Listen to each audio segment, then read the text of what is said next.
Sleeper cell भी बना लिया जिसका टारगेट था आतंकी हमलों को अंजाम देना। तो पाकिस्तान में क्या है इस जासूस का एड्रेस और किस रास्ते ये हिंदुस्तान में चोरी छिपे घुस आया और कैसे ये अपनी पहचान छिपाने में कामयाब हुआ, क्या पेशा अपनाया, आइए देखते हैं न्यूज नेशन के रिपोर्टर्स की ग्राउंड जीरो से ये एक्सक्लूसिव इन्वेस्टिगेटिव रिपोर्ट। एक डिकेड से ऊपर से इंडिया में रह रहा था, स्लीपर सेल की तरह काम कर रहा था। AK-47 मैगजीन, पिस्टल 2 और कार्ट्रिजेस और एक ग्रेनेड रिकवर किया गया है। कई टेरर एक्टिविटीज़ में इन्वॉल्व रहा है। इसकी हैंडलिंग पाकिस्तान ISI कर रही थी। अहमद नूरी के नाम से इसने एक ID बनवा ली थी। पासपोर्ट भी इसने एक्वायर कर लिया था। पाकिस्तान से आया था, भारत में पहचान बदल कर रहता था, फर्जी इंडियन पासपोर्ट बनाया था, भारतीय लड़की से शादी की थी। ये है वो बड़े खुलासे जो दिल्ली में पकड़े गए आतंकी मौलाना अशरफ से जुड़े हुए हैं। ये पाकिस्तानी आतंकी एक बड़े टेरर अटैक को अंजाम देने जा रहा था। उससे ठीक पहले ही दिल्ली पुलिस की स्पेशल सेल ने एक ऑपरेशन को अंजाम दिया और अब ये पाकिस्तानी हिंदुस्तानी कानून के कटघरे में खड़ा है। आज न्यूज नेशन आपको इस आतंकी की पूरी हिस्ट्री बताएगा ताकि आपको भी पता चल सके सरहद पार खड़ी की गई ये साजिश कितनी खतरनाक थी। पाकिस्तानी आतंकी की असलियत। दिल्ली में ये पाकिस्तानी मौलाना अशरफ के नाम से रह रहा था और इस फर्जी पहचान से जुड़े दस्तावेज भी बना लिए थे, लेकिन सच इन कागजों से बिल्कुल जुदा है।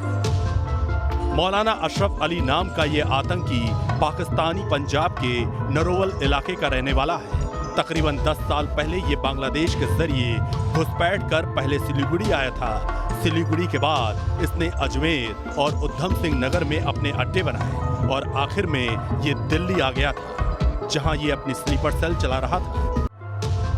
पहले फर्जी कागज बनाए और फिर मौलाना अशरफ अली ने बनाई एक झूठी कहानी जिसके सेंटर में था झाड़ फूक का पेशा।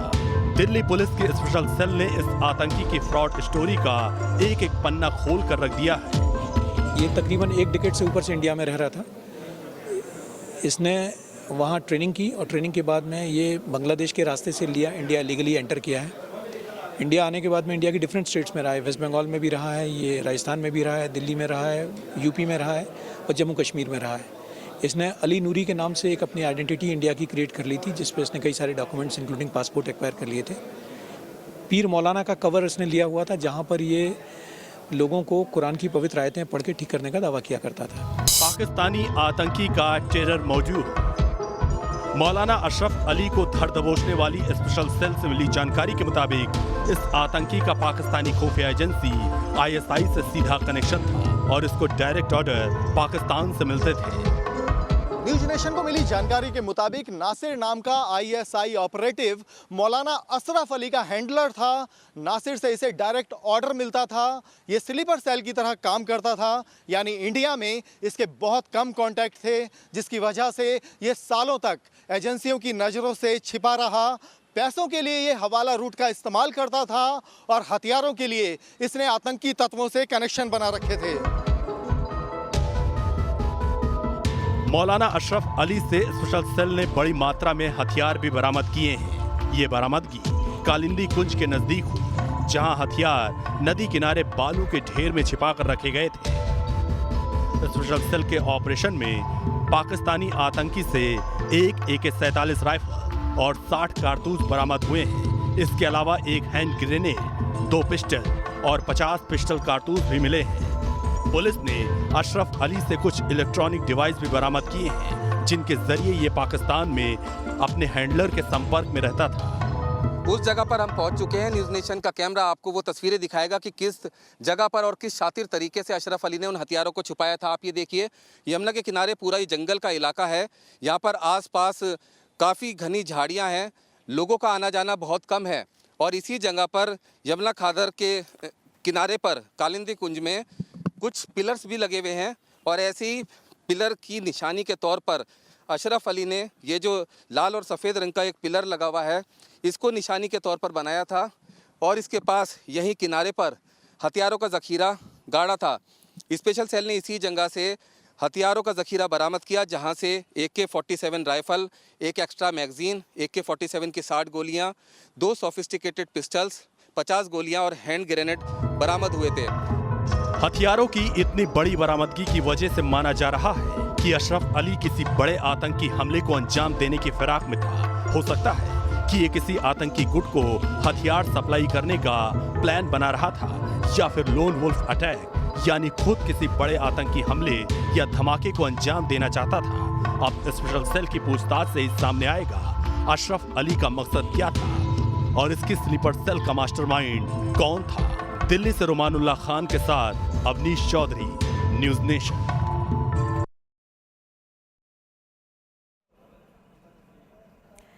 दिल्ली से गिरफ्तार आतंकी अशरफ उर्फ नूरी ईस्ट दिल्ली के आराम पार्क में कुछ महीने तक एक घर में बतौर किराएदार अपनी पहचान छिपा रहा था। न्यूज़ नेशन संवाददाता अवनीश ने उस घर का जायजा लिया और लोगों से पूछा कि आखिर करता क्या था ये पाकिस्तानी आतंकी, और स्थानीय लोगों से पहचान छिपाने के लिए उसने क्या कुछ झूठ बोले, क्या कभी किसी को उस पर शक नहीं हुआ।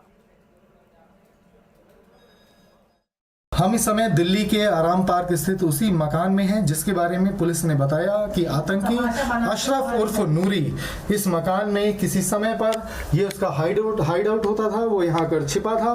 पर अशरफ नूरी यहाँ कितने समय रहा ये सब अभी पुलिस इन्वेस्टिगेशन का विषय है, लेकिन एक बात साफ हो गई है कि उसने यहाँ रहते हुए अपना एक दस्तावेज तैयार करवाया, और क्योंकि उस पर ये उसके बारे में साफ हो चुका है कि सबसे पहले उसने बिहार में एक मूल पते पर अपना दस्तावेज बनवाया था, जिसके बिना पर वो अन्य राज्यों में जहाँ जहाँ गया वहाँ उसने अपने डॉक्यूमेंट्स तैयार करवाए, फेक आईडी तैयार करवाई।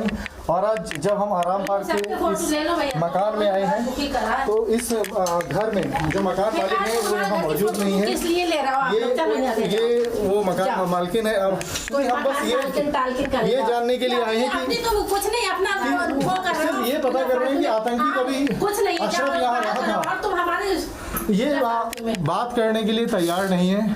हालांकि इनको ये डर है कि उसके बारे में, अशरफ के बारे में अगर बात होगी तो कहीं ये हो सकता है कि वो इनकी सिक्योरिटी पर जो है इनको डर है पुलिस का, और वो लगातार इसको लेकर गुस्सा है। हालांकि हमने इनको बताया कि इस मामले में उनका अभी तक कहीं कोई रोल नहीं है, क्योंकि वो यहाँ रहा था तो हम उसके बारे में पता करने आए। हालांकि लोगों का कहना है कि उन्हें नहीं पता था कि आतंकी अशरफ के बारे में, इन्हें बिल्कुल जानकारी नहीं थी कि वो क्या काम करता था। वो यहाँ 5-6 महीने रहा, करीब 10 साल पहले की बात है, अब तो इन्हें याद भी नहीं कि वो यहाँ कब तक रहा, वो क्या काम करता था, लेकिन इनको बिल्कुल अंदाजा नहीं था कि वो गलत आदमी है। अगर वो आतंकी होता तो वो उसको रहने के लिए घर भी नहीं देते। और ये वो जगह है जो बताया जा रहा है कि इसी तरह के जगहों पर सस्ती किराए के लिए 40 गज का मकान है, संकरी सीढ़ियाँ हैं, ऐसी जगहों पर वो आकर रहा और छुपने के लिए उसने इस तरह के ठिकानों का इस्तेमाल किया, लोगों को बरगलाया कि वो पीर बाबा है, तंत्र मंत्र करता है, और इस तरीके से उसने अपने छुपने के ठिकाने बनाए। वीडियो जर्नलिस्ट विकास के साथ अवनीश चौधरी, न्यूज़ नेशन दिल्ली। त्योहारों का सीजन शुरू हो चुका है, लेकिन इस बार देश के कुछ हिस्सों में त्योहारों की खुशी से ज्यादा आयोजन में गड़बड़ी की फिक्र फैली हुई है। मध्य प्रदेश, इंदौर और रतलाम में गरबा और पूजा पंडालों के लिए खास नियम कायदे तय कर दिए गए हैं ताकि कोई असामाजिक तत्व या अनचाहत तत्व चोरी छिपे पंडालों में न आए, छेड़खानी जैसी वारदातों को अंजाम न दे सके। भाई किसने तय कर दिए हैं नए नियम, और कैसे गरबा के नाम पर एक नई तनातनी को दिया जा रहा है लोगों के सामने? देखिए न्यूज़ नेशन की ग्राउंड जीरो से ये रिपोर्ट।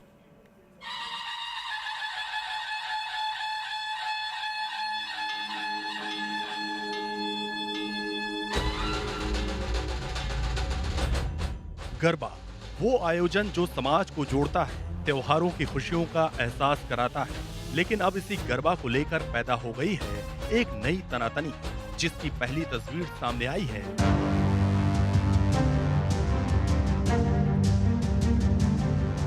1, 2, 3, 4 कुल 7 ऐसे पोस्टर रतलाम के इस गरबा प्रांगण में लगा दिए गए हैं और हर पोस्टर पर लिखा है कि गरबा आयोजन के दौरान गैर हिंदू का अंदर आना मना है। गरबा को लेकर इस किस्म के कथित नियम कायदे पहले नहीं तय किए गए थे। ऐसे पोस्टर शायद ही पहले किसी ने देखे हो, लेकिन वैलेंटाइन डे जैसे आयोजनों का विरोध करने वाली विश्व हिंदू परिषद की एंट्री हुई, लव जिहाद रोकने जैसी दलीलें दी गई और ये पोस्टर चस्पा कर दिए गए। देख रहे हैं हाल फिलहाल में लव जिहाद की अनेक घटनाएं घट रही है, उसको रोकने के लिए प्रदेश में कानून भी बना है लेकिन उसके बावजूद भी वो गतिविधियाँ नियंत्रण जारी है। कभी कोई नाम बदल के आता है, कभी किस रूप में आता है और हिंदू बहन बेटों को पहला कर धर्मांतरण करवाता है। तो लव जिहाद को रोकने के लिए ये सब मुहिम विश्व हिंदू परिषद के द्वारा धर्म प्रसार के द्वारा किया जा रहा है। गरबा पंडालों में गैर हिंदुओं का प्रवेश रोकने के इस कवायद में सिर्फ पोस्टर ही नहीं लगाए गए। वीएचपी ने दम भरा है कि गरबा आयोजन के दौरान पंडालों में आने वाले हर नौजवान का आइडेंटिटी कार्ड देखा जाएगा और अगर किसी ने पहचान पत्र दिखाने में आनाकानी की तो उसे गरबा में शामिल होने नहीं दिया जाएगा।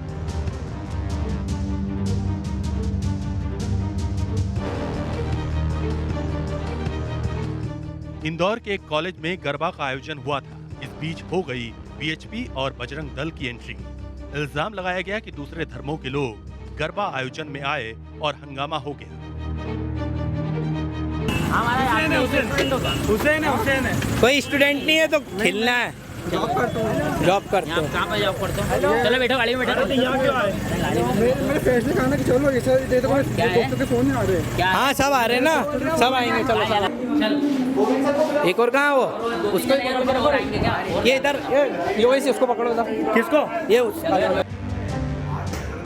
बजरंग दल ने न सिर्फ कार्यक्रम रुकवाया बल्कि ये भी दम भरा कि अगर किसी और ने हिंदुओं के धार्मिक कार्यक्रम में दूसरे धर्मों के नौजवानों को बुलाया तो आगे भी ऐसे कदम उठाए जाएंगे। कोयले की कमी और उससे पैदा होता बिजली संकट पिछले एक हफ्ते से देश भर की हेडलाइन बना हुआ है। कोरोना के चलते खनन में कमी और फिर अचानक बढ़ी डिमांड ने बिजली उत्पादन का गुणागणित हिला कर रख दिया है। कोशिशें की जा रही हैं लेकिन हालात अब भी पूरी तरह सामान्य नहीं हुए हैं। हमारी अगली रिपोर्ट में देखिए क्या है इस पार चैलेंज का लेटेस्ट अपडेट और बिजली संकट से बचने के लिए कैसी हैं तैयारियां। बच्चे हैं उनकी पढ़ाई बहुत ज़्यादा, बच्चों की पढ़ाई बहुत डिस्टर्ब होती है। बिजली की वजह से वो गर्मी की वजह से परेशान है। बिजली के बिना एक आम जनता या एक आम महिला का जीवन यापन करना बहुत मुश्किल हो रहा है। कहीं बिजली की कमी के चलते फ्रिज और एसी नहीं चल रहे हैं तो कहीं बिजली ना आने की वजह से दुकानें, शोरूम का धंधा नुकसान में चल रहा है। तस्वीरें और हालात राजस्थान के जयपुर के हैं, जहां बिजली संकट से निपटने के लिए कटौती की गई और लोग परेशान हो गए। जयपुर में आलम यह है कि 3 दिन पहले करीब 200 कॉलोनियों में एक साथ विद्युत कटौती की गई और अब लगातार कहीं घोषित तो कहीं अघोषित इसी तरह की तस्वीरें देखने को मिल रही हैं। वजह साफ है, लगातार कोयला सरकार ला नहीं पा रही है, बिजली मिल नहीं रही है और इसका खामियाजा अब आम लोगों को भुगतना पड़ रहा है। और सबसे बड़ा जो संकट आने वाले समय में है वो है किसानों के लिए। वजह 15 दिन बाद किसानों को बिजली की डिमांड बढ़ेगी, क्योंकि फसलों में पानी की जरूरत पड़ेगी, बुवाई होगी। ऐसे में अगर यही हालात रही तो बिजली आएगी कहाँ से? राजस्थान में सिर्फ शहरी इलाके ही नहीं बल्कि गांव दराज में भी बिजली सिरदर्द की वजह बनी हुई है। ट्यूबवेल से होने वाली सिंचाई पूरी तरह बिजली पर निर्भर है। अब बिजली नहीं है तो सिंचाई के लिए भी मशक्कत करनी पड़ रही है। बहुत दिक्कतें आ रही है बिजली की वजह से। शाम को काम नहीं कर पाते हम लोग। जैसे मान लो कि दिन में बनाते हैं तो थोड़ी हवा भी चाहिए। गर्मी का टेम्परेचर थोड़ा ज़्यादा है इस टाइम, तो इसलिए वर्कर भी काम नहीं कर पा रहे और हम भी नहीं कर पा रहे हैं, लेकिन कैसे न कैसे कर रहे हैं हम लोग। लाइट के वजह से बहुत परेशानी है और आए दिन कटौती होती है यहाँ। अच्छा, आए दिन कटौती होती है। इस चक्कर में रात को काम करते हैं तो वो भी नहीं हो पाता है, दिन में वैसे नहीं होता है। राजस्थान की औसत जरूरत 10,863 मेगावाट की है, लेकिन इस वक्त सिर्फ 9,317 मेगावाट की सप्लाई हो रही है, जिसकी वजह से राजस्थान के कई जिलों में 5 से 6 घंटे की बिजली कटौती की जा रही है। ये सिर्फ एक राज्य के हालात नहीं है, कई राज्यों में बिजली की सप्लाई परेशानी का सबब बन गई है।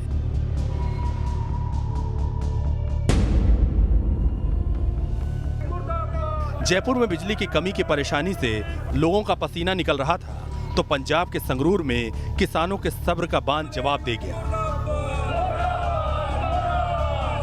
बिजली विभाग के कर्मचारी भरोसा दिला रहे थे, लेकिन किसानों को यह भरोसा मानो दिलासा लगा और गुस्साए किसानों ने बिजली विभाग का दफ्तर ही कब्जा लिया। पंजाब में कोयले की कमी की वजह से 3 पावर प्लांट बंद करने पड़े हैं। पंजाब के पावर प्लांट की कैपेसिटी 5,620 मेगावाट बिजली पैदा करने की है, लेकिन फिलहाल सिर्फ 2,800 मेगावाट का उत्पादन हो रहा है।